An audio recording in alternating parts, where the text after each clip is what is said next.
আরে চলে এসেছো তুমি, যাও ভিতরে গিয়ে বসো, আমি তোমার জন্য জল আনছি। আর হ্যাঁ, ব্যাগটা আমাকে দাও। না, তোমায় ব্যাগ নিতে হবে না। নাও, তুমি এইটা নাও। আর জল আমি নিজে নিয়েই খেয়ে নেব।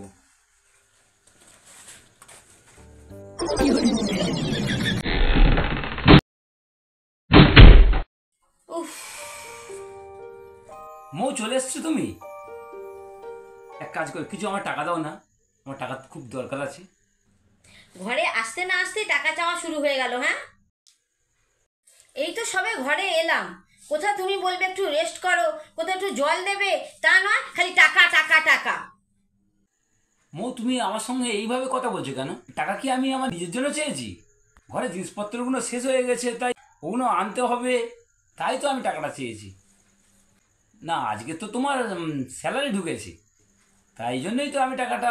আর তুমি এছাড়া আমার সঙ্গে এইভাবে কেন কথা বলছো?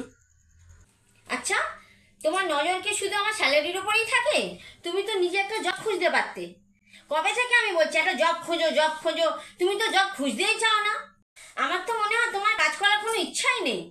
বিয়ের আগে তো তুমি আমাকে অনেক কথাই বলেছিলে, কি মধ্যে যে তোমায় বিয়ে করেছিলাম, জীবনটা একেবারে ছাড়খাড় হয়ে গেল আমার।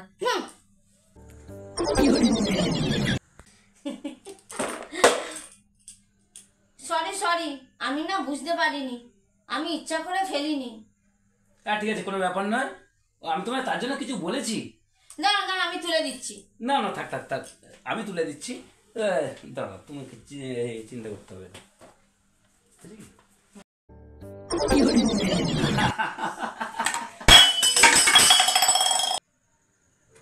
সরি, বুঝতে পারিনি আমি।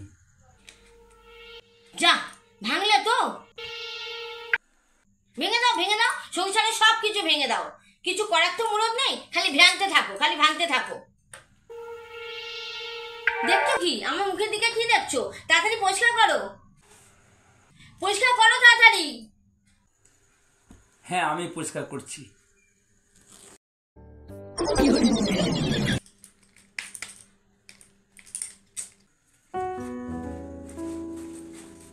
মৌ, আমি অফিসে বেরোচ্ছি। হ্যাঁ ঠিক আছে। কি হয়েছে? জানি না কি হয়েছে, ফোন অনই হচ্ছে না। কই, কি হয়েছে দেখাও দেখি।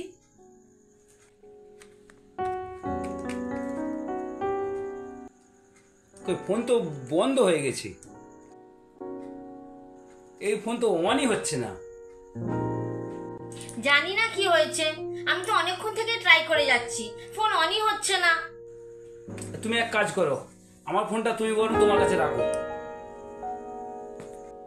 আর তুমি? এছাড়া আমি তো সেরকম ফোন তো ইউজ করি না, আর সেরকম যদি বিশেষ আর্জেন্ট থাকে সেটা আমি অফিস থেকে কল করে নেব।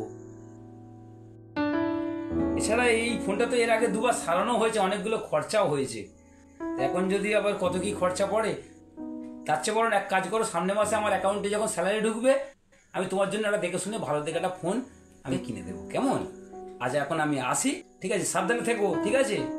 আসছি।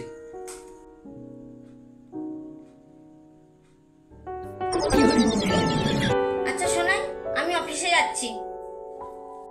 এই মৌ, শোনো না, শোনো না, বলছি মৌ, আমার ফোনের রিচার্জ শেষ হয়ে গেছে, একটু রিচার্জটা করে দাও না।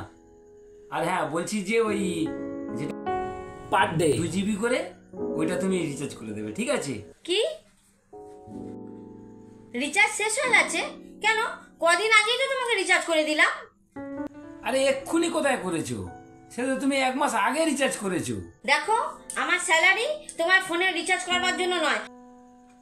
কখনো ওটা এনে দাও, কখনো এটা এনে দাও, তাহলে সংসার তুমি কি করতে আছো? সারাদিন খালি ফোন দেখবে বসে বসে। তার চেয়ে তুমি এক কাজ করো, তুমি আমাকে ফোনটা দিয়ে দাও, তোমার কাছে কোনো ফোনও থাকবে না, আর রিচার্জ করবারও প্রয়োজন পড়বে না, ঠিক আছে?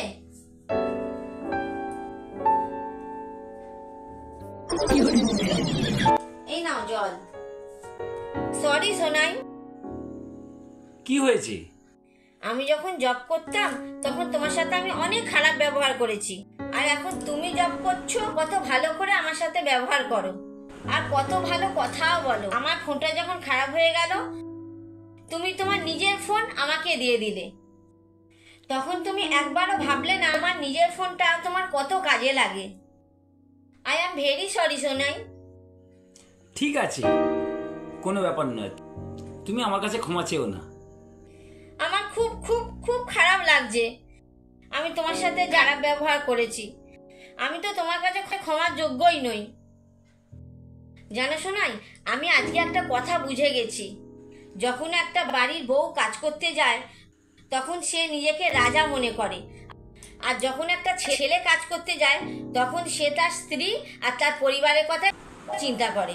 আমি ওই জন্য তোমার থেকে ক্ষমা চাইতে চাই। তুমি যে তোমার নিজের ভুলটা বুঝতে পেরেছো, এটাই অনেক। এছাড়া আগের যে পুরনো কথা সেসব কবেই ভুলে গেছি। আর সংসার জীবনে স্বামী স্ত্রীর মধ্যে এসবগুলো ছোটখাটো বিষয়গুলো সামনে আনলে হয়। আর দৈনন্দিন সংসার জীবনে স্বামী স্ত্রীর নানা রকম ভুল বোঝাবুঝি হয়েই থাকে, এগুলোকে ধরলে হয় না। তা চলো আমরা নতুন করে আবার এগিয়ে যাই। একটু বসো, আমি তোমার জন্য খাবার বানিয়ে আনছি। তো বন্ধুরা, সংসার জীবনে স্বামী স্ত্রীর সমস্যা হতেই পারে, তবে দুজন দুজনকে সম্মান করা উচিত। গল্পটা ভালো লাগলে সাবস্ক্রাইব করে পাশে থেকো বন্ধুরা।